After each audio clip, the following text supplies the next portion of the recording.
à comprendre qu'on ne vient pas à l'église avec des téléphones ou des ordinateurs pour suivre des gens à gauche, à droite. Ils sont rentrés dans la discipline. Donc, merci, jeunes gens, merci là-bas, que la grâce de Dieu soit avec vous. C'est pour vous-même. Mais je voudrais attirer l'attention des grandes personnes maintenant.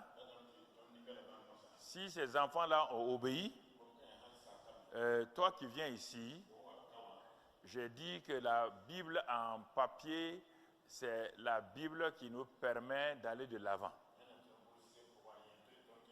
Bon, si exceptionnellement tu viens avec ton téléphone ou ton ordinateur, je voudrais te demander humblement que tu honores et tu respectes Dieu. Tu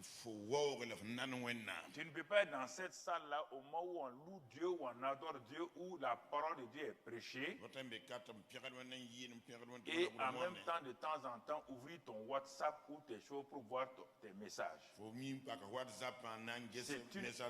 Tu es impoli. C'est une impolitesse notoire. Tu es un impoli, une impolie. Devant le président de la République. Toi, tu vas devant le président. Tu ne vas pas ouvrir ton WhatsApp pour regarder les choses au moment où le président est en train de parler. Le protocole va venir te dire, messieurs, vous fermez ou vous quittez la salle. Alors, si vous mettez pied ici, il est important, je dis ça pour que tout le monde comprenne. Même ceux qui sont dans leur maison, dès le moment où vous êtes connectés au culte, dans votre maison là, laissez les téléphones de côté. Mon frère, ma soeur, laissez les téléphones de côté et branchez-vous sur ce qui est essentiel. Vous le faites pour les hommes, faites-le pour Dieu. Faites-le pour Dieu. Je vous plains devant votre propre conscience. On ne va pas mettre des gardes derrière vous, mais votre conscience sera votre propre garde. Si vous désobéissez à votre conscience, vous êtes libre. Mais vous recevrez aussi les conséquences. Le jour que vous allez crier à Dieu, Dieu ne fera pas attention à tes cris parce que tu n'as pas fait attention à sa parole. 2 heures de temps sans téléphone, ça va te faire quoi? Rien, absolument rien.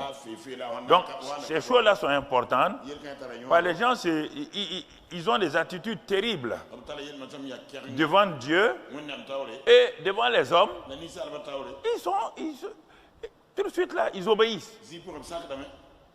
Comment voulez-vous déshonorer Dieu et puis en même temps que Dieu vous honore? Je l'ai dit dans la salle, là, il y en a. Ils ne savent pas que nous savons. Mais aujourd'hui, j'attire l'attention pour que vous sachiez que nous le savons. Et si nous le savons, Dieu le sait. Donc, mon frère, ma soeur, il est important de te caser. Mets ton téléphone dans ton sac, amène ta Bible.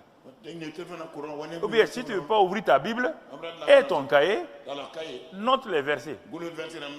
Ça aussi c'est une solution.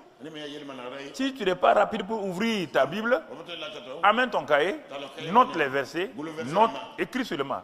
Sois concentré. Parce que la parole qui est donnée pendant 1 heure, 2 heures, toute la parole, tu ne peux pas la saisir. Parfois dans tout le culte, parfois c'est 3 minutes seulement de messages qui sont pour toi.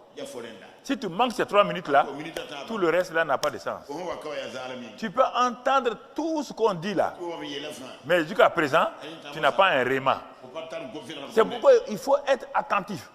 Tu ne sais pas à quel moment le réma, la solution que tu attends là, tu ne sais pas à quel moment Dieu va déclencher ça pour toi. Peut-être il y a 500, 1000 personnes qui ont déjà reçu leur réma. Toi, tu es là. Peut-être c'est la dernière phrase que je vais prononcer qui sera ton réma. Mais si en ce moment-là, tu n'es pas attentif, le réma passe au-dessus de ta tête. Tu es venu au culte, c'est comme si tu n'as rien reçu.